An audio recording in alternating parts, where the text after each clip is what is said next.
Hello everyone, क्या हाल चाल बेटा? कैसे हो आप सभी लोग? आशा और उम्मीद है आप सभी लोग बहुत अच्छे होंगे और अपनी पढ़ाई को बहुत ही अच्छे मन से, बहुत ही निरंतरता के साथ कर रहे होंगे। इससे प्रीवियस में हम आपको एक इम्पॉर्टेंट क्वेश्चंस की सीरीज बोल लो या chapter wise class 10th math के लिए एक क्विक रिवीजन बोल लो, जो आप समझो वो बोल लो। ऐसी चीज़ें हम आपको प्रॉपर करवा रहे हैं रोज़ शाम को 8 बजे। रोज़ शाम को 8 बजे हम आपको हर एक चैप्टर का कॉन्सेप्ट पढ़ाते हैं और इसके बाद साथ में उसके वो क्वेश्चन कराते हैं जो आपकी बोर्ड एग्जाम के लिए बहुत ज़्यादा यूजफुल होते हैं आगे आने वाली एग्जाम के लिए, या ऐसे क्वेश्चन कराते हैं जो प्रीवियस के एग्जाम में पूछे गए होते हैं। तो इससे पहले हम आपको 7 चैप्टर करा चुके हैं। पिछला चैप्टर था कोऑर्डिनेट ज्योमेट्री, हिंदी में उसको कहते थे निर्देशांक ज्यामिति। तो हम आपको बेटा चैप्टर नंबर 7 तक इंपॉर्टेंट क्वेश्चंस करा चुके हैं, साथ साथ उसके क्या कॉन्सेप्ट होते हैं, कौन से कॉन्सेप्ट पर किस टाइप के क्वेश्चन पूछे जाते हैं, इतनी सब चीजें हम आपको करा चुके हैं। आज के इस वीडियो लेक्चर में बेटा हम लोग एक बहुत ही इंटरेस्टिंग टॉपिक स्टार्ट कर रहे हैं। इस टॉपिक का नाम है त्रिकोणमिति, इंग्लिश में इसको कहते हैं टिग्नोमेट्री। तो बहुत ध्यान से समझेंगे इस टॉपिक को, क्योंकि यहाँ से 6 नंबर का एक क्वेश्चन बेटा बनता है। एक क्वेश्चन एमसीक्यू जाता है, 1 से 2 भी बन सकते हैं एमसीक्यूज, और एक 2 नंबर का क्वेश्चन होता है। बहुत सीधी बात यह है कि अगर आपने इस टॉपिक को पढ़ लिया तो आपके बोर्ड एग्जाम में लगभग 8 से 9 नंबर क्लियर हो जाएंगे। इस टॉपिक को हम 3 वीडियो लेक्चर के माध्यम से पढ़ाएंगे। सबसे पहले वीडियो लेक्चर में हम आपको काफी कॉन्सेप्ट समझाएंगे।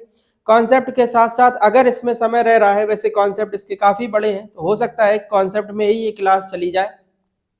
तो पहले हम आपको कॉन्सेप्ट पढ़ाएंगे, इसके बाद फिर हम आपको उससे रिलेटेड कुछ एमसीक्यूज कराएंगे जो बोर्ड एग्जाम में आए हुए हैं, और इसके बाद फिर हम लोग अदर क्वेश्चनों को करने की कोशिश करेंगे। एक छोटी सी बात और है, कुछ लोग इस चैप्टर का मजाक बनाते रहते हैं कि बताइए कहाँ पर इसका रियल लाइफ में यूज है, कैसे क्या है। तो इस वीडियो लेक्चर के माध्यम से हम आपको ये भी बताएंगे कि रियल लाइफ में आखिर इसका यूज कहाँ पर हो सकता है, अगर हम करना चाहें तो। अगर हम करना चाहें तो रियल लाइफ में इसका यूज हम कहाँ कहाँ पर कर सकते हैं त्रिकोणमिति चैप्टर का। जैसे आपने सुना होगा कि कुछ लोग ऐसे कहते रहते हैं, अरे sine theta, cos theta, tan theta, ये सब दुनिया का पढ़ा दिया, बताओ कहाँ पर रियल लाइफ में इसका यूज है। तो बेटा आप इस वीडियो लेक्चर में अगर बने रहे तो आपको हम ये बातें समझा भी देंगे कि आखिर ये sine theta, cos theta, tan theta जो हम लोग पढ़े हैं, आखिर ये हमें पढ़ाया क्यों जा रहा। वो बात अलग है कि हम लोग उसका रियल मीन्स नहीं समझ पाते हैं और फिर ऐसी फालतू की कमेंट करते हैं कि बताओ इसका रियल लाइफ में कहाँ यूज है। तो इस वीडियो लेक्चर में सबसे पहले तो हम आपको यही बताने की कोशिश करेंगे कि आखिर त्रिकोणमिति है क्या।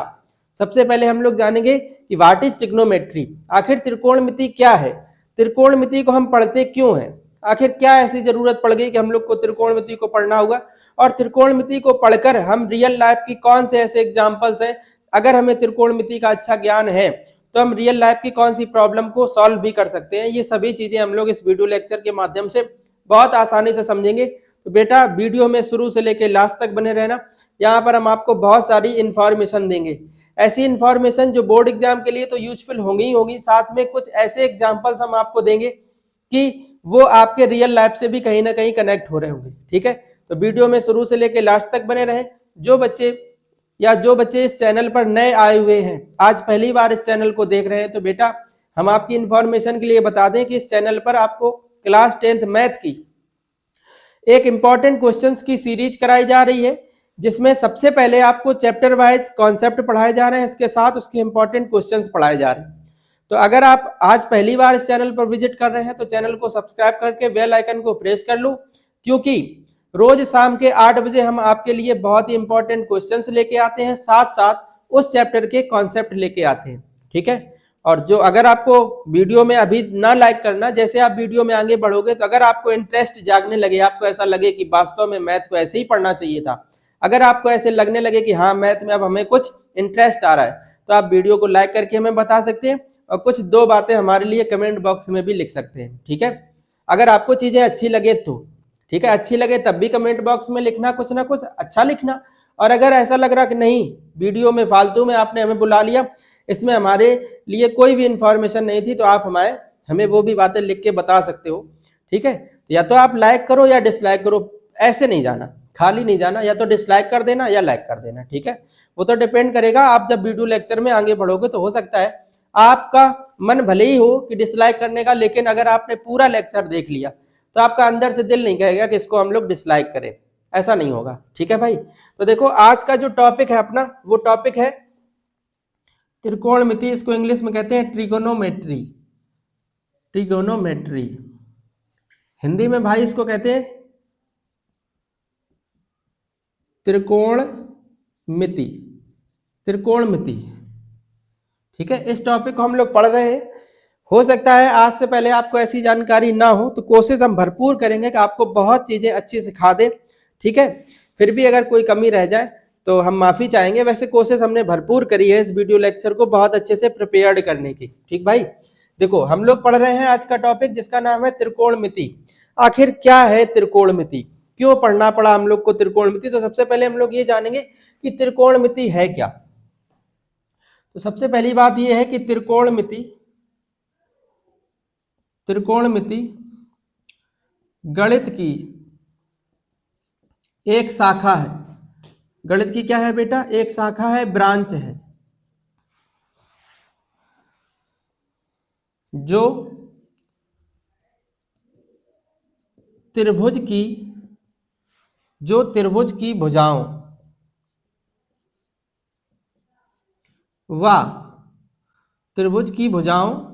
व कोणों के बीच संबंधों का अध्ययन करती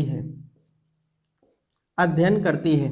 एक बहुत ही आसान से हमने डेफिनेशन आपको समझाने की कोशिश करी है कि आखिर त्रिकोणमिति हम क्यों पढ़ रहे हैं। तो त्रिकोणमिति पढ़ने के पीछे का लॉजिक है, त्रिकोणमिति है क्या पहले तो ये जाने, फिर हम पढ़ेंगे क्यों इसको वो भी जानेंगे। तो क्या है बेटा त्रिकोणमिति? तो त्रिकोणमिति गणित की वह शाखा है जो त्रिभुज की भुजाओं व कोणों के बीच संबंध का अध्ययन करती है। त्रिकोणमिति जो है वो गणित की एक शाखा है जो त्रिभुज की भुजाओं और कोणों के बीच संबंध का क्या कर रही है? अध्ययन कर रही है। ठीक है, उसे ही हम लोग क्या कह रहे हैं? त्रिकोणमिति। अब सुनो, आखिर त्रिकोणमिति इसका नाम क्यों पड़ा? त्रिकोणमिति आखिर इसका नाम क्यों पड़ा? तो देखो,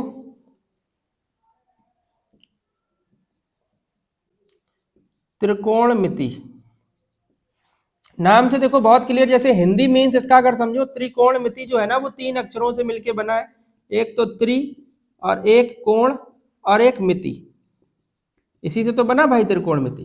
तो त्रि का मतलब होता है 3, कोण का मतलब आप समझते हो कोण, और मिति का मतलब होता है मापन। ठीक भाई, त्रिकोणमिति का जो शाब्दिक अर्थ है वो ये है कि 3 कोणों का मापन। कहने का बहुत सीधा मीन्स है कि जहां पर 3 कोणों का मापन हो रहा होगा या किसी त्रिभुज का अगर हम मापन कर रहे होंगे तो वहां पर हम प्रयोग किसका करेंगे? त्रिकोणमिति का। किसी त्रिभुज का मापन क्या कहलाता है? त्रिकोणमिति कहलाता है। या 3 कोणों का मापन किया जाए, 3 कोणों को नापा जा रहा हो भाई त्रिभुज पे। देखो मेनली आप ऐसे समझ लो, ये त्रिकोणमिति जो है ना वो त्रिभुज पर अप्लाई होती है, ऐसे समझ लो, किसी त्रिभुज पर अप्लाई होती है। और हमेशा याद रखना, जिस त्रिभुज पर अप्लाई होती मेनली ये समकोण त्रिभुज पर अप्लाई होती। त्रिकोणमिति जो है वो मेनली किस पर अप्लाई होगी? समकोण त्रिभुज पर। शाब्दिक अर्थ इसका क्या हो गया बेटा? त्रिकोणमिति 3 शब्दों से मिलकर बना है, त्रि, कोण और मिति। तो त्रि का मतलब 3, कोण का मतलब कोण और मिति का मतलब मापन। बहुत सीधा इसका शाब्दिक मतलब हो गया कि जहां पर 3 कोणों का मापन हो रहा होगा वहां पर हम लोग किसका प्रयोग करेंगे? त्रिकोणमिति का। ठीक है, अच्छा इसको देखो, जो हम लोग इंग्लिश में बोलते हैं ट्रिग्नोमेट्री, ये 3 ग्रीक अक्षरों से मिलकर बना है। कौन से अक्षर बेटा? ग्रीक अक्षर। क्या है ये ग्रीक अक्षर? तो देखो, एक तो है ट्री, ठीक है, और एक है बेटा गोन या गोनो ही आप बोल सकते हैं इसको, और एक है मैट्री। 3 ग्रीक अक्षरों से मिलकर बना। ट्री का मतलब बेटा 3 होता है, ट्री का मतलब पेड़ ना कहने लगना यार, ट्री का मतलब 3 होता है। गोनो का मतलब बेटा एंगल होता है, गोनो का मतलब एंगल, और मैट्री का मतलब होता है मेजरमेंट।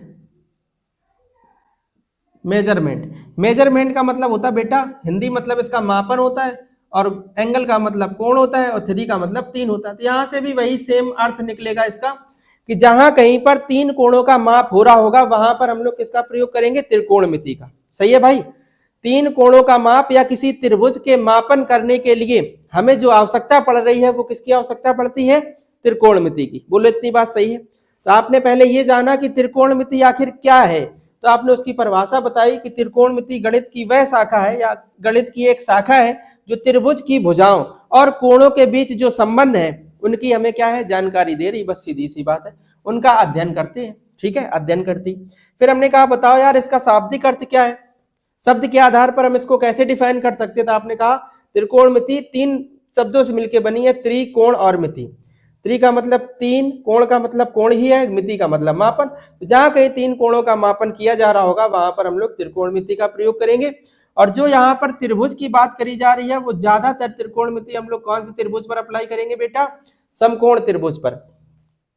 अगर इसके इंग्लिश वर्णों का मतलब समझो तो ट्रिगोनोमेट्री से मिलकर बना। ट्री का मतलब 3 होता है, गोनो का मतलब एंगल होता है, मेट्री का मतलब मेजरमेंट होता है। आशा कर रहे हैं ऐसी हम कि इतनी बातें आप बहुत अच्छे से समझ गए होंगे। अगर आप ये बातें सब बहुत अच्छे से समझ गए हैं तो कमेंट बॉक्स में यस टाइप कर दो, फिर हम आगे चलते हैं।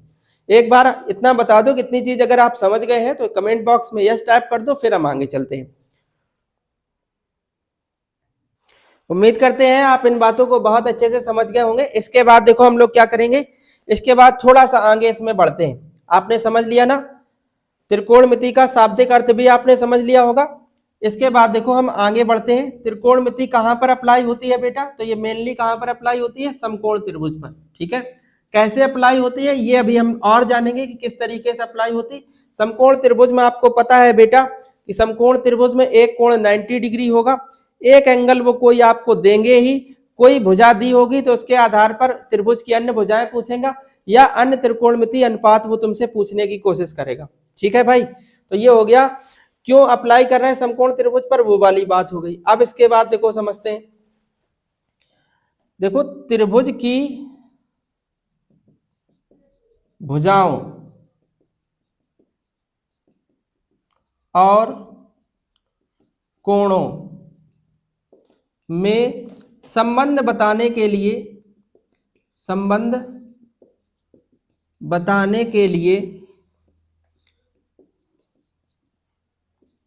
6 त्रिकोणमिति अनुपात होते बेटा, 6 त्रिकोणमिति अनुपात होते हैं। भाई हमने ये तो जान लिया कि त्रिकोणमिति क्या कर रही है, किसी त्रिभुज की भुजाओं और कोणों के बीच संबंधों का अध्ययन कर रही है। तो ये किस टाइप से करेगी इनका अध्ययन, तो वो अध्ययन करने के लिए अपने पास कितने अनुपात हैं बताओ, त्रिकोणमिति के कितने अनुपात हैं, 6 त्रिकोणमिति के अनुपात है अपने पास। ठीक है, ये संबंध बताने के लिए किस तरीके से कैसी क्या चीजें हैं, भुजाओं और कोणों में क्या संबंध है, तो उसको बताने के लिए 6 त्रिकोणमिति अनुपात है अपने पास। 6 में कौन कौन से, तो एक है बेटा साइन, अगला है कॉस, फिर है टेन, फिर है कॉट, फिर है सेक और अगला है कॉसिक। इनको आप अच्छे से याद कर लेना। 6 त्रिकोणमिति अनुपात है, sine, cos, tan, cot, sec, cosec. ठीक है, अगर आप ये 3 याद कर लेते तो ये 3 अपने आप ही याद हो जाएंगे। तो एक बार आप इन 6 को अच्छे से याद कर लेंगे, sign, cos, tan, cot, sec, cosec. ये 6 त्रिकोणमिति अनुपात है जो त्रिभुज की भुजाओं और कोणों में हमें क्या बताएंगे, संबंध बताएंगे। बोलो क्लियर इतनी बात, यहां तक सब बातें क्लियर हैं। इसके बाद समझते हैं, ये 6 अनुपात है। अच्छा देखो, अगर हमें इसमें ये 3 अनुपात याद रह जा रहे, देखो इनको हम थोड़ा सा इनमें रिलेशन और बताने की कोशिश करते हैं। ये थीटा लिख गया, थीटा तो इसके बाद साइन के बाद जो एंगल होगा वो होगा थीटा। ठीक भाई, तो देखो जैसे साइन है, साइन का रिलेशन होता है बेटा कॉसिक से। किससे होता है, कॉसिक से। कॉस का रिलेशन होता है सेक से और टेन का रिलेशन होता है कॉट से। आप ऐसे समझ लो, साइन और कॉसिक जो है वो एक दूसरे के उल्टे होते हैं। उल्टे का मतलब रिवर्स ऑर्डर पे होते हैं। जैसे कहीं ऐसे लिखा हो कि बताओ, जैसे मान लो साइन के साथ हमने कोई एंगल ऐसे लगा दिया थीटा, हम कहे साइन थीटा बराबर, अगर साइन थीटा को कॉसिक थीटा के पदों में लिखना हो तो बेटा साइन और कॉसिक एक दूसरे को उल्टा होते हैं, इसलिए हमने इसको ऊपर नीचे लिखा। आप फार्मूला बना सकते हैं साइन थीटा बराबर 1/cosec थीटा। साइन थीटा बराबर क्या बना सकते हैं, 1/cosec थीटा। इसके बाद उसी प्रकार से कॉस और सेक में संबंध क्या होता, तो कॉस थीटा बराबर होता है 1/sec थीटा। और इसी प्रकार से आप टेन थीटा बराबर बना सकते हैं, टेन थीटा लिख सकते हैं 1/cot थीटा। बोलो इतनी बात तो आप समझ रहे होगे, cos थीटा को 1/sec थीटा और टेन थीटा को 1/cot थीटा, साइन थीटा को 1/cosec थीटा। तो ये एक दूसरे के रिवर्स है। ठीक है। रिवर्स होने से एक अच्छी बात और है कि मान लो अगर इसका हम क्रॉस मल्टीप्लाई कर दें, sine theta into cosec theta लिख दें, तो हमेशा याद रखो कि साइन और कॉसिक एक दूसरे की रिवर्स है, इनका जैसे मल्टीप्लाई करा जाएगा रिजल्ट कितना आएगा 1। इस वाली बात को भी आप अच्छे से समझ लेना कि साइन थीटा और कॉसिक थीटा कहीं पर भी लिखा है तो उन दोनों का गुणा जो है वो किसके बराबर होगा, 1 के बराबर। बोलो इतनी बात समझ रहे हो? हाँ समझ रहे हो। इसी प्रकार से ये कॉस है और कॉस का उल्टा ये सेक है, तो जब कॉस और कॉस का उल्टा सेक से मल्टीप्लाई करा जाएगा तो उनका भी रिजल्ट कितना आएगा 1। उसी प्रकार से टेन और टेन का उल्टा क्या होता है, कॉट। अगर ये एक दूसरे से मल्टीप्लाई करेंगे तो उनका भी रिजल्ट 1 आएगा। तो ये आप अपने स्तर पर इतनी चीजें बना लेंगे, हमने आपको समझा दिया किस तरीके से चीजें होती हैं। तो ये त्रिकोणमितीय अनुपात कितने हैं, 6 एक दूसरे से कैसे रिलेशन रख रहे हैं तो वो भी बेटा हमने आपको बातें बताई। इनको यार क्यों पढ़ रहे हैं हम साइन कॉस टेन को, इसलिए पढ़ रहे हैं कि हमें त्रिभुज की भुजाओं और कोणों के बीच जो संबंध बताना होता है, आखिर कैसे बताओगे। जैसे हमें बताना हो हमारा किसी से, मान लो यहाँ पर कोई व्यक्ति है, वो अगर हमारे रिलेशन में कुछ है तो हम कैसे बताएंगे, बोल के ही तो बताएंगे। उसी प्रकार से त्रिकोणमिति कैसे रिलेशन बताएगी कोण में और भुजाओं में, तो वो इन अनुपातों के थ्रू बताएगी। कोई ना कोई सांकेतिक भाषा तो है भाई, हमें अगर अपनी बात अगर हमें त्रिकोणमिति तुम्हें समझानी है तो बोलना पड़ेगा। अब यहाँ पर हम एकदम गूंगे बन जाएं और यहाँ पर ऐसे लिखते रहे अपने आप से, क्या समझ जाओगे आप, नहीं समझ पा रहे हो ना। तो इसीलिए कह रहे हैं कि ये साइन कॉस टेन कॉट से कॉसिक कहां से आए, तो ये केवल और केवल क्या करेंगे, त्रिभुज की भुजाओं और कोणों में क्या करेंगे, ओनली संबंध स्थापित करवाएंगे, बताएंगे कि ये इस तरीके से इससे संबंधित है। बस बोलो इतनी बात सबको समझ आ रही है। चलो इसके बाद देखो अब हम लोग इसका पढ़ते हैं नेक्स्ट टॉपिक, और इस पर ये जानेंगे कि त्रिकोणमिति जो है ना आखिर हम पढ़ क्यों रहे हैं। ठीक है, अब हम लोग ये जानने की कोशिश करेंगे कि आखिर त्रिकोणमिति हम लोग क्यों पढ़ रहे हैं। ठीक है, देखो अब हम लोग इसका उपयोग जानेंगे, त्रिकोणमिति का उपयोग आखिर कहां होता है। त्रिकोणमिति का उपयोग, आखिर त्रिकोणमिति का उपयोग कहां पर होता है। तो सबसे पहली बात तो यह है कि बेटा त्रिकोणमिति का उपयोग हम लोग करते हैं, त्रिकोणमिति का उपयोग सबसे पहले तो हम लोग कर लेते हैं जैसे कोई मीनार हो या कोई पहाड़ हो या मान लो कोई इमारत हो, जैसे आपका घर, कोई इमारत हो, इनकी ऊंचाई नापने में, ऊंचाई नापने में, नापने में, नापने में। अब कहोगे ये कौन सी बड़ी बात आपने बता दी, अपने घर की या अपने कोई मीनार या कोई टावर की ऊंचाई तो हम उस पर चढ़ के भी नाप सकते। बेटा आप चढ़ के नाप सकते हो, त्रिकोणमिति ये ऊंचाइयां इन पर बिना चढ़े बता देगी। अगर हम इसको और थोड़ा डिफाइन करें तो किसी भी मीनार पहाड़ इमारत की ऊंचाई नापने में इसका उपयोग करते हैं, किसका, त्रिकोणमिति का। और कैसे, बिना चढ़े। मतलब ऐसा नहीं कि आपको कह दिया जाए इस टावर की लंबाई नापो, आपने कहा ठीक है, अभी चढ़ जा रहे ऊपर और नाप के बता रहे कितना। अरे ऐसा नहीं है, अगर आपको त्रिकोणमिति का हल्का सा भी ज्ञान है तो आप क्या करेंगे, ट्रायंगल बनाएंगे, जितनी दूरी पर आप खड़े हैं वहां से आप ऊपर शीर्ष को देखेंगे, वहां पर कोई ना कोई आप कोण बना रहे होंगे। अगर आपको ज्ञान है तो आप त्रिकोणमिति का उपयोग करके तुरंत आप क्या करेंगे, उस मीनार पहाड़ या इमारत की ऊंचाई को बता देंगे बिना चढ़े। एक ऐसा व्यक्ति होगा जिसे त्रिकोणमिति की जानकारी नहीं होगी, वो क्या करेगा, सीधे चढ़ेगा ऊपर, फिर काफी देर में नाप के दे पाएगा। और हम लोग क्या करेंगे, अगर हम लोग को त्रिकोणमिति का अच्छा ज्ञान है तो हम लोग इनकी ऊंचाइयां बिना चढ़े नाप सकते हैं, ऐसा नहीं चढ़ना, ठीक है, बिना चढ़े इनकी ऊंचाइयों को हम लोग नाप सकते हैं। और सुनो, अगर त्रिकोणमिति का हमें अच्छा ज्ञान है तो पता हम लोग क्या कर सकते हैं, इसका उपयोग खगोलीय विज्ञान में भी किया जाता है। अब कहोगे ये कौन सी बला है, खगोलीय विज्ञान का बेटा मतलब ये है कि जैसे पृथ्वी से सूर्य, चंद्रमा व तारे कितनी दूरी पर हैं, इनकी हम लोग क्या कर सकते, दूरी ज्ञात कर सकते हैं। दूरी ज्ञात करने में इनका प्रयोग किया जाता है। इसके बाद जैसे ये जो समुद्री जहाज होते हैं, इनको दिशा बताने में, और इनके द्वारा कितनी दूरी तय करी गई, दिशा व दूरी बताने में, समुद्री जहाजों की दिशा व दूरी बताने में किसका प्रयोग हो रहा भाई, त्रिकोणमिति का। त्रिकोणमिति के प्रयोग से आप बता सकते हैं दिशा और दूरी, ठीक है। अच्छा देखो, जो आप लोग ये जो फ्री फायर वगैरह गेम खेलते हो, फ्री फायर है या पबजी है, जैसा भी हो, फ्री फायर और पबजी वगैरह आप गेम खेलते हो, समझ लो इनके ग्राफिक्स जो डिजाइन किए जा रहे हैं, वो बंदूक लेके चला आ रहा है या सब चीजें, ये जो ग्राफिक्स डिजाइन किए जा रहे हैं, ये भी किसकी हेल्प से बेटा, ये भी सब किसकी हेल्प से, त्रिकोणमिति की हेल्प से। इन सब का प्रयोग इन सब चीजों को बताने में, इनकी ऊंचाई बताने में, सूर्य चंद्रमा तारे अपने यहाँ से कितनी दूरी पर हैं, त्रिकोणमिति की मदद से हम बता सकते हैं। समुद्र में जहाज जो चल रहे हैं किस डायरेक्शन में चल रहे हैं, कितनी दूरी तय करी है, वो भी हम लोग किससे बता सकते हैं, त्रिकोणमिति की मदद से। जो ये गेम्स वगैरह बनाए जा रहे हैं, जो वीडियोग्राफी वगैरह हो रही है, इनमें भी किसका प्रयोग होता है, त्रिकोणमिति का। ठीक है, तो आज के बाद बेटा कभी ये ना कहना कि त्रिकोणमिति का प्रयोग आखिर रियल लाइफ में क्या है, कोई कहे तो रियल लाइफ में उसका प्रयोग आप इस तरीके से बता देंगे। अब क्वेश्चन ये होता है कि सर जी अगर ऐसा होता है तो हम लोग इसका प्रयोग क्यों नहीं कर पाते। तो बेटा यार बहुत सीधी सी बात ये है कि हम लोग को मान लो बंदूक दे दी जाए, समझना, हमने कहा हम लोग को एक बंदूक दे दी गई और हम लोग को चलाना नहीं पता है, हम लोग को उसका प्रॉपर पूरी जानकारी नहीं है, इतना हमें बता दिया कि देखो बंदूक है, हमें ये भी नहीं पता कि ये बंदूक से इससे क्या निकलता, समझ लो, हमें ये सब चीजों की जानकारी नहीं है। तो हम इतना तो पता कि ये बंदूक है, लेकिन हमें ये नहीं पता कि इससे किया क्या जाता। तो जब तक हमें पूरी जानकारी उसकी नहीं होगी तो हम लोग उससे कोई उसका उपयोग ही नहीं कर पाएंगे। पता चला सामने कोई हमारा वैसा दुश्मन खड़ा हुआ है जो हमें मारने की कोशिश कर रहा, हम लिए बंदूक है लेकिन हमें पता नहीं कि ये चलती कैसे, तो क्या आप उसका उपयोग कर पाओगे, नहीं कर पाओगे ना।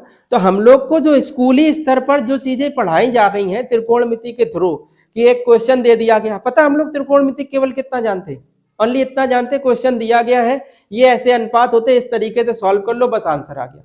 हम लोग उसको रियल लाइफ में थोड़ी ना यूज कर रहे हैं, ना हम लोग उसके एप्लीकेशन पढ़ रहे हैं, ना हम लोग त्रिकोणमिति को पूरी तरीके से पढ़ रहे हैं, हम लोग केवल बहुत बेसिक चीजें पढ़ रहे हैं, ऐसी चीजें जो बोर्ड एग्जाम में आ रही हैं उनको ओनली पढ़ रहे हैं, समझ रहे हो। हम लोग को पूरी जानकारी थोड़ी ना है त्रिकोणमिति, अगर पूरी जानकारी हो तो ये सब चीजें, अब जो जानकारी है जिनको, वो देखो ये सब चीजों की ऊंचाई दूरी ये सब कैसे नाप लेते। आपने देखा कोई ऐसे इंस्ट्रूमेंट आज की डेट में है कि उन्होंने देखा कि ये टावर जैसे खड़ा हुआ, उन्होंने उस इंस्ट्रूमेंट की मदद से क्या कर लिया, पता कर लिया कि ये टावर इतना ऊंचाई का है, या उन्होंने पता कर लिया कि यहां से कोई दूरी उन्हें नापनी हुई, उन्होंने उस इंस्ट्रूमेंट को रखा और उस इंस्ट्रूमेंट से क्या कर लिया, नाप लिया उन्होंने। किसी को ग्राफिक्स वगैरह बनाने हुए, फोटो वीडियो कैमरा करने हुए, वो सब किस पर आधारित है, इनके पीछे क्या मैकेनिक्स चल रही है, तो वो बेटा क्या चल रहा है, त्रिकोणमिति। समझ पा रहे हो बात को। तो इनका रियल लाइफ में इतनी जगह पर यूज है, वो बात अलग है, हम लोग कर नहीं पाते उपयोग, रीजन है कि हम लोग को उसकी पूरी जानकारी नहीं होती है। इन पर आधारित कुछ ऐसे उपकरण बना लिए जाते हैं यही त्रिकोणमिति की मदद से, जिससे हम इतनी ढेर सारी चीजों का मापन करने में त्रिकोणमिति का प्रयोग करते हैं। ये सब चीजें अगर हम बता पा रहे हैं तो केवल किसकी हेल्प से बेटा, त्रिकोणमिति की हेल्प से। अगर ये ना होती तो हम बता ही ना पाते। मेनली कौन से त्रिभुज पर ये काम करती है, तो हमेशा क्या याद रखोगे बेटा, ये कौन से त्रिभुज पर, ये समकोण त्रिभुज पर आधारित है। बोलो क्लियर इतनी बात, ठीक है। तो आज के बाद ये ना कहने लगना कि त्रिकोणमिति हमने क्यों पढ़ी, हमने पढ़ी उतनी पढ़ी जितनी हमें एग्जाम में जरूरत थी। आगे अगर हम और ढेर सारी चीजें पढ़ते तो हम लोग ऐसी भी चीजें करने लगते। तुमने देखा होगा, देखा नहीं होगा तो सुना जरूर होगा, कुछ लोग जैसे मैथमेटिक्स पर रिसर्च करते हैं, है ना, रिसर्च वाले जो टॉपिक होते हैं वो उसमें फिर वो क्या करते हैं, रिसर्च का मतलब ऐसी चीजें तो वो ढूंढते हैं। रिसर्च का बहुत सीधा मतलब ये होता है कि बेटा ऐसी चीजें जो किताबों में नहीं है, हम लोग उतनी चीजें पढ़ रहे हैं जो किताबों में है उनको पढ़ रहे हैं, ठीक है। अगर कोई बंदा उसके आगे कुछ पढ़ रहा है तो इसका मतलब वो पहले रिसर्च करेगा, रिसर्च करके खोज करके वो लाया, खोज करके लाया, 4 लोग पैनल एक बैठा, उन्होंने उस चीज को मान्य किया, कहा मान है, तब वो किताबों में आई। भाई ये सब चीजें किताबों में कहाँ छपी, तो पहले किसी व्यक्ति ने क्या किया होगा, पहले उस पर रिसर्च किया होगा, रिसर्च करने के बाद फिर वो चीजें किताबों में आई, ठीक है, तो हमने उन चीजों को पढ़ा, ठीक है। तो ऐसे सब चीजें हैं। त्रिकोणमिति हम फिलहाल उतनी पढ़ते हैं जितनी हमें जरूरत होती। हम लोग को जरूरत इतनी होती कि 7-8 नंबर की आती है अपनी बोर्ड एग्जाम में, उतना पढ़ लो, क्या जबरदस्ती है बाकी चीजें जानने की, ठीक है। तो वही बात है कि जबरदस्ती अगर नहीं है तो फिर उसका आप रियल लाइफ में यूज नहीं कर पाओगे। तो कभी ये ना कहना लगना कि sine theta cos theta tan theta कहीं सब पूर्व मास्टर ने पढ़ाए डालो और कई बोर्ड एग्जाम में हमारे नंबर भी अच्छे आ गए, लेकिन हम ये नहीं जान पाए कि इसका रियल लाइफ में यूज कहाँ होता। तो रियल लाइफ में यूज इतनी जगह पर होता है, वो बात अलग है, हम कर नहीं पाते। सेम उसी प्रकार से जैसे हमारे पास बंदूक है, हमें चलाना नहीं पता, तो हम फिर हमारे लिए वो बंदूक क्या है, बेकार ही है। उसी प्रकार से हम लोग त्रिकोणमिति पूरी नहीं जान पाते। तो आज हमने एक छोटी सी कोशिश की है आपको त्रिकोणमिति के बारे में कुछ बताने की कि त्रिकोणमिति आखिर कहाँ पर प्रयोग हो रही है, इसका उपयोग कहाँ पर होता है, ये बताने की हमने आपको एक छोटी सी कोशिश की है। अब हम अपने उस टॉपिक पर मूव करते हैं जिसकी हमें जरूरत है, जिसकी जरूरत से हम लोग बोर्ड एग्जाम में बहुत शानदार स्कोर कर सकते हैं। ठीक है, तो फिलहाल ये इसका बहुत बेसिक पोर्शन था, इसका ये मान लो इंट्रोडक्शन था। तो हमने आपको इंट्रोडक्शन बहुत अच्छे से समझाया। उम्मीद करते हैं आपको ये इंट्रोडक्शन सुन के जान के अच्छा लगा होगा, अच्छा महसूस भी आपने किया होगा। ठीक है, हमने कहा था ना अगर आप वीडियो लेक्चर में पूरे रुके तो आपको कुछ ना कुछ आज अच्छी चीजें जानने के लिए मिलेंगी। अब हम लोग उन चीजों को जानेंगे जो अपने एग्जाम में आने वाली है। ठीक है बेटा, अब देखो बेटा, हम लोग ने अभी त्रिकोणमितीय अनुपात के बारे में जाना कि त्रिकोणमितीय अनुपात 6 होते हैं। इन्हीं अनुपात के आधार पर देखो हम लोग कुछ और बेसिक बातें जानेंगे, पहले उसके फार्मूले वगैरह जानेंगे, फिर उससे रिलेटेड किस टाइप के एग्जाम में क्वेश्चन आते हैं उनको फिर करने का प्रयास करेंगे। देखो अनुपात हम लोग ने जान लिए। अब आखिर जैसे हमने ये कहा, अभी हमने आपसे थोड़ी देर पहले कहा था कि ये जो साइन थीटा है, हमने कहा त्रिकोणमिति हम क्यों पढ़ रहे हैं, तो त्रिभुज की भुजाओं और कोणों के बीच संबंध स्थापित कर रहे हैं, उसी की जानकारी अर्जित करने के लिए हम लोग त्रिकोणमिति को पढ़ रहे हैं। तो क्वेश्चन हो रहा है कि इसमें उनके संबंध बताने के लिए अपने पास 6 अनुपात है, sine cos tan cot sec cosec. आखिर ये किस तरीके से वर्क करते हैं, तो बेटा साइन थीटा जो होता है किसी, देखो समकोण त्रिभुज पहले हम एक बना देते हैं। जैसे हमने कहा ये कोई एक समकोण त्रिभुज है, समझ रहे हो बात को। अभी क्वेश्चन ये बनेगा सर जी ये थीटा कहाँ से है, वो वाली बात बता रहे हैं हमने को। तो हमने कहा बेटा ये कोई एक समकोण त्रिभुज है, ये एंगल कितने डिग्री है, 90। हमने ऐसे एज्यूम कर लिया बेटा कि ये वाला जो कोण है, देखो कोण है बन रहा है कि नहीं, हमने कहा ये कोण कितना है, थीटा। तो अगर हम आपसे कहें बेटा बताओ इस त्रिभुज में, हम आपसे कहें कि बताओ हमें साइन थीटा का मान बता दो, तो आप कहोगे आसान है, साइन थीटा जो है बेटा वो बराबर होता है, देखो किसके, उसको आप एक बहुत ही आसान ट्रिक के माध्यम से समझ सकते हैं इस तरीके से। ये आपने काफी बार पढ़ा भी होगा, अभी तक आपको ये सब चीजें काफी बार बताई भी गई होंगी। हम आपको थोड़ा कॉन्सेप्ट पढ़ा रहे हैं इसलिए इन चीजों को आज यहाँ पर डिस्कस कर रहे हैं। एल का मतलब बेटा लंब से होता है, किसी समकोण त्रिभुज में जहां पर 90 बना होता है उसके सामने वाली भुजा ये जो है ये क्या होती है, लंब। इस पर बना होता समकोण वो क्या होती है, आधार, बेस कहते हैं इसको। ठीक है, और ये जो होता बेटा समकोण के जस्ट सामने वाली भुजा ये वो जो होती है वो कर्ण होती है। आप ये समझ लेना जो एंगल आपको दिया जाए समकोण के अलावा, उस एंगल के जस्ट सामने वाली भुजा को आप लंब कह देना, और उसको क्या कह देना, जहां पर एंगल बना उसके जस्ट नीचे वाली भुजा ये आधार है, और जहां 90 बना उसके जस्ट सामने वाली भुजा को आप कर्ण कह देना। जो एंगल दिया जाए उसके सामने वाली भुजा लंब होगी, जहां पर 90 बना उसके जस्ट सामने वाली भुजा कर्ण होगी, और जो बच जाए वो क्या होगा, आधार। इतना आप समझ गए। देखो तो साइन थीटा जो है आप ऐसे समझ लो, इस तरीके से आप इसका आंसर कर सकते हो।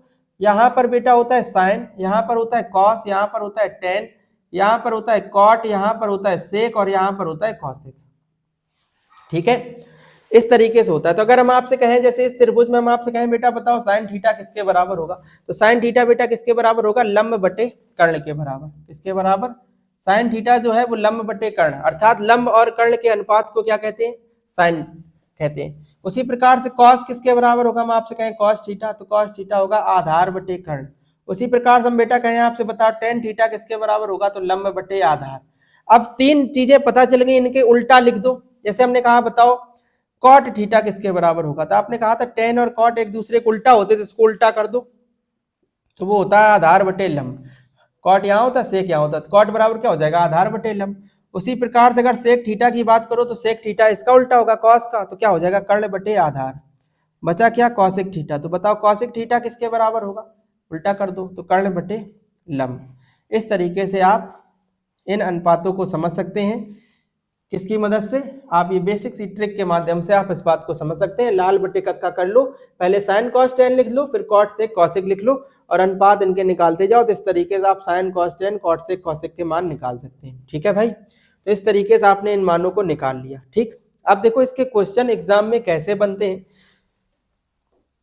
जैसे अगर इसी त्रिभुज में हम आपसे कहते बताओ साइन थीटा का मान बता दो, तो आप कह रहे हो साइन थीटा बराबर, आपने क्या कहा, लंब बटे कर्ण। बताओ इसमें लंब क्या है, तो आपने कहा लंब है BC और कर्ण क्या है AC। तो बताओ साइन थीटा किसके बराबर हो गया, समझ रहे हो। मान लो हमने कहा यार ये वाला जो एंगल है ना, ये वाला, ये भी तो कुछ ना कुछ एंगल रहा होगा। मान लिया हमने ये एंगल अल्फा है, कितना है, अल्फा। तो हम आपसे कहें बेटा बताओ साइन अल्फा के अच्छा वैल्यू बता दो, साइन थीटा की तो आपने बता दी बहुत आसानी से, तो हमने कहा अल्फा की बता दो। तो अभी हमने आपको एक बहुत बेसिक सी बात बताई थी बेटा कि जिस एंगल की बात की जा रही हो, जिस एंगल की बात की जा रही हो, उस एंगल के जस्ट सामने की भुजा जो है वो हमेशा याद रखना लंब होती। जिस एंगल की बात की जा रही हो उसके जस्ट सामने वाली भुजा क्या होती? लंब। तो अब इसमें ये ना समझना कि लंब यही रहेगा, जो सीधा है कहीं वही लंब है, तो ऐसा कुछ नहीं है। अगर एंगल चेंज कर रहे हैं तो एंगल के जस्ट सामने वाली भुजा लंब होगी, जहां पर 90 बना होगा उसके जस्ट सामने वाली भुजा कर्ण होगी, जो बच गया वो क्या होगा? आधार। तो ये जो हमने अब की बार मान लिखे हैं वो किसके लिए? इस एंगल अल्फा के लिए। तो अगर हम आपसे कहें बताओ साइन अल्फा का मान क्या होगा, तो आप कह रहे हो साइन बराबर होता है लंब बटे कर्ण। तो बताओ अब लंब क्या है? अब है बेटा लंब ए बी, और कर्ण क्या है? कर्ण है ए सी। समझ रहे हो? तो साइन थीटा का मान क्या होगा? बी सी बटे ए सी इस त्रिभुज के लिए, और साइन अल्फा का मान क्या होगा? ए बी बटे ए सी। इस प्रकार से अगर एंगल चेंज होगा बेटा तो लंब का मान और आधार का मान चेंज हो जाता है। अगर एंगल आप चेंज करोगे तो लंब और आधार का मान बदल जाता, कर्ण नहीं बदलता, कर्ण जैसा है वैसा ही रहेगा। बोलो समझ रहे हो इतनी बातों को? तो देखो इस तरीके से हमने आपको ये बेसिक सी बातें बताने की कोशिश की है। उम्मीद करते हैं आपको ये सभी बातें बहुत अच्छे से समझ में आई होंगी। अब इसी टाइप पर किस तरीके से क्वेश्चन आपकी बोर्ड एग्जाम में पूछे गए हैं उनको देखो हम आपको कराते हैं, ठीक है? जो चीज आप चाहो उनको नोट कर लो।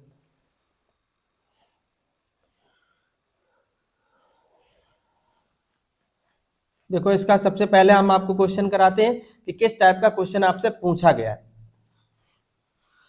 और वही क्वेश्चन कराएंगे जो आपकी बोर्ड एग्जाम में पूछे गए हैं। जो अभी हमने आपको कॉन्सेप्ट बताया उसी कॉन्सेप्ट पर आधारित देखो किस तरीके से एग्जाम में क्वेश्चन बने हैं उनको कराते हैं।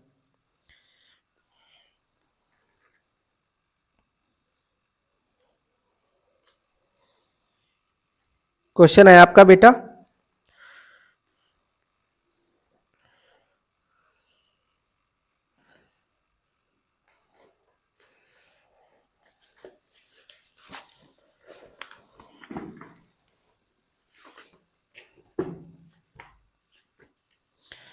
क्वेश्चन आपको लिखा है कि एक त्रिभुज है पी क्यू आर। क्वेश्चन है आपका इसी कॉन्सेप्ट पर आधारित, एक त्रिभुज है पी क्यू आर में कोण P समकोण है। कोण P समकोण है मतलब 90 डिग्री है। समकोण का मतलब 90 डिग्री है। यदि PQ का मान दिया गया है, PQ का मान दिया है √3 और PR का मान आपको गिवन है 1, ठीक है, ये दिया गया है। तो आपसे पूछना चाह रहे हैं तो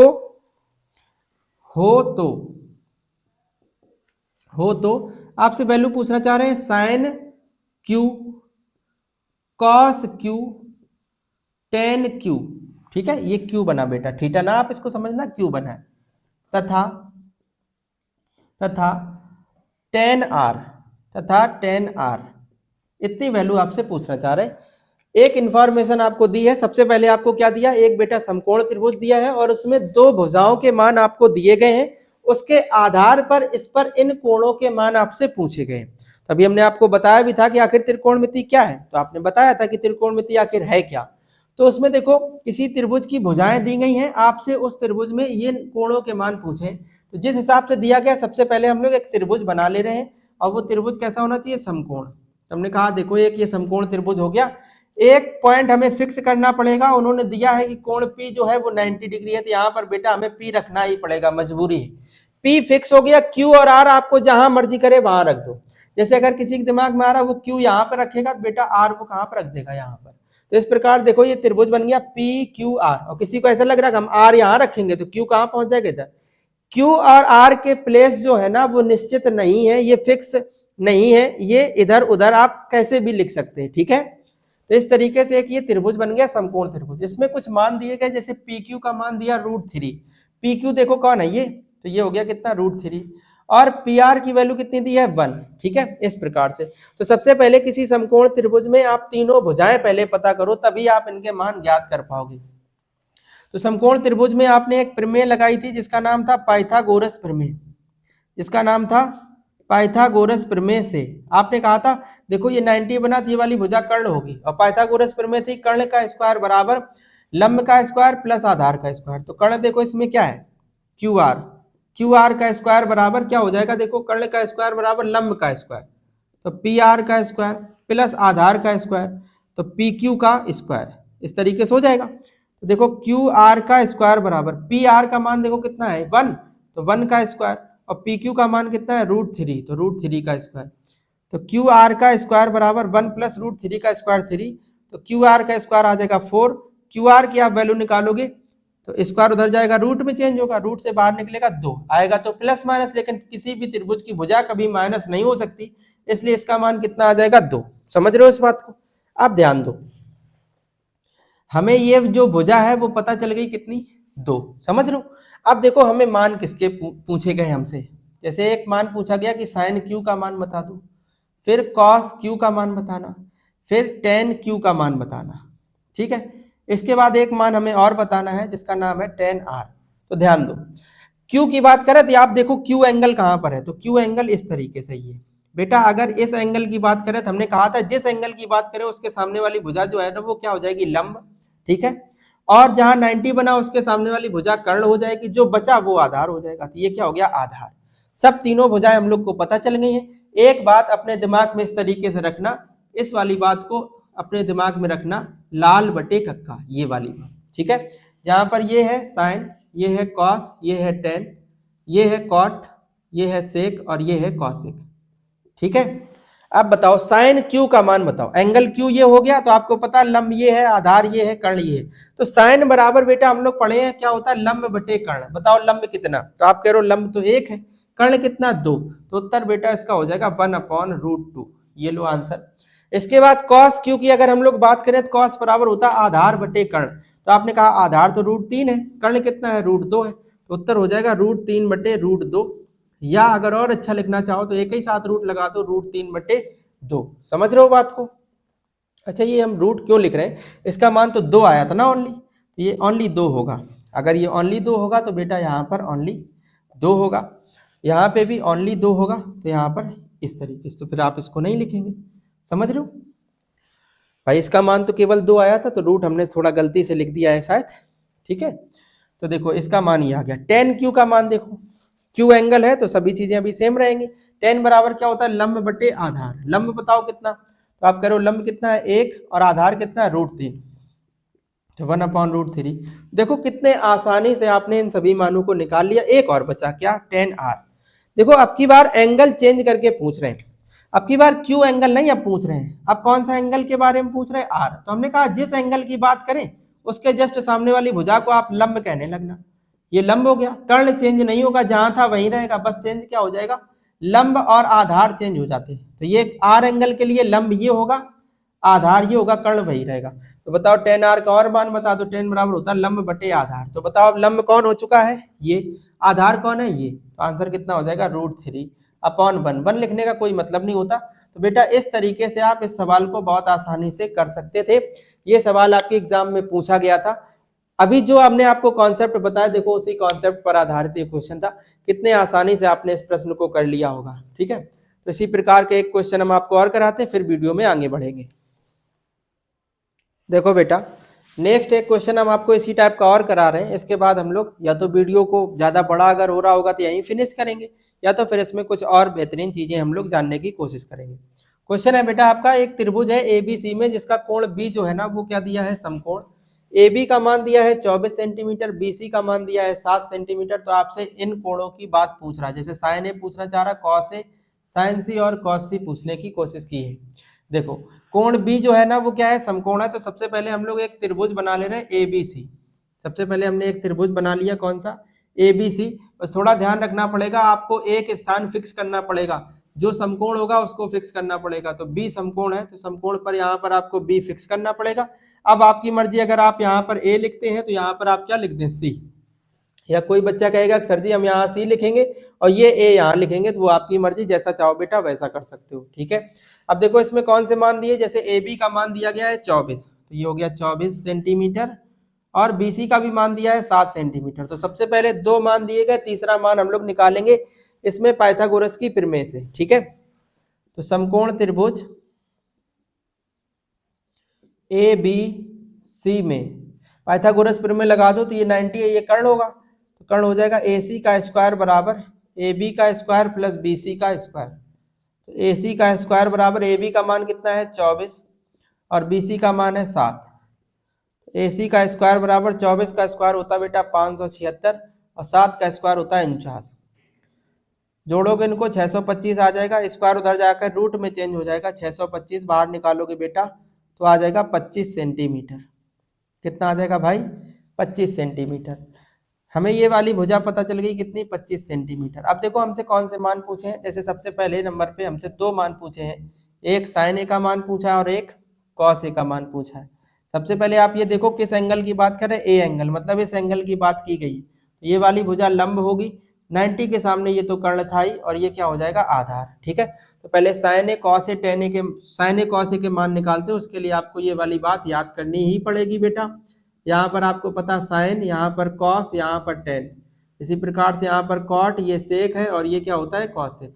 ठीक है, तो मैं आपसे कहें बताओ ए एंगल की बात है, लंब आधार कर्ण आपने मान लिए यहाँ पर। अब देखो साइन किसके बराबर होता है लंब बटे कर्ण, तो लंब कितना है 7, कर्ण कितना है 25, उत्तर आ जाएगा 7 बटे 25। कॉस बराबर क्या होता है आधार बटे कर्ण, आधार कितना है 24, कर्ण कितना है 25, तो उत्तर हो जाएगा 24 बटे 25। ये पहले पार्ट के बेटा आंसर हो जाएंगे। सेकेंड पार्ट में आपसे पूछा गया है कि साइन सी और कॉस सी का मान बता दो। तो हमने कहा देखो अब एंगल चेंज कर दिए गए हैं, एंगल चेंज करने पर क्या होता है लंब और आधार के मान बदल जाते हैं। अब देखो एंगल कौन सा कर दिया, एंगल यहाँ पर कर दिया गया है ये सी, तो जब ये सी एंगल कर दिया जाएगा तो लंब जो है वो आधार पर चेंज हो जाता, ये सी एंगल है तो ये लंब हो जाएगा और ये आधार हो जाएगा। लंब और आधार आपस में इंटरचेंज हो जाते, बाकी जो वैल्यू जैसी हैं वैसी रहेंगी। तो बताओ साइन बराबर क्या होगा लंब बटे कर्ण, तो बता दो लंब कितना है, तो आपने कहा इसमें लंब जो है ना वो कितना है 24 और कर्ण कितना है 25, तो उत्तर हो जाएगा 24 बटे में 25। कॉस बराबर होता है आधार बटे कर्ण, बेटा इसमें आधार कितना है 7, कर्ण कितना 25, तो उत्तर हो जाएगा 7 बटे 25। ठीक है, तो इस तरीके से आप ये ऐसे क्वेश्चनों को बहुत आसानी से कर सकते हैं।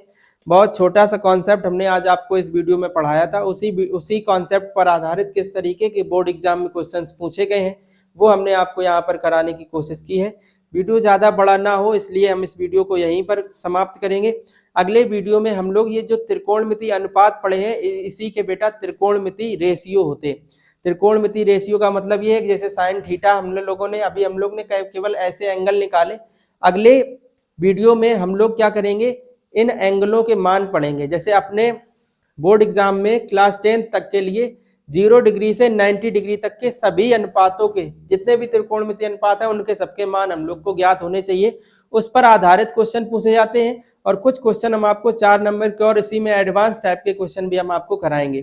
तो कल हम आपको सबसे पहले एक टेबल बताएंगे कि किस तरीके से, पहले आप उसको याद कर लेना, यहाँ पर हम आपको ट्रिक के माध्यम से बताएंगे कुछ टेबल को आप कैसे बना सकते हैं। अगर आपको याद भी नहीं है तब भी आप उसको बनाकर और बड़े आसानी से उनके मान अपने तरीके से आप ज्ञात कर सकते हैं। तो उसको हम लोग नेक्स्ट वीडियो में देखेंगे। इस वीडियो में फिलहाल इतना ही रखेंगे। वीडियो आपको कैसा लगा, चीज़ें आपको समझ में आई या नहीं आई, वो हमें कमेंट बॉक्स के माध्यम से जरूर बताना। फिलहाल इस वीडियो में इतना ही रखते हैं, मिलेंगे नेक्स्ट वीडियो में, तब तक के लिए थैंक्स फॉर वॉचिंग।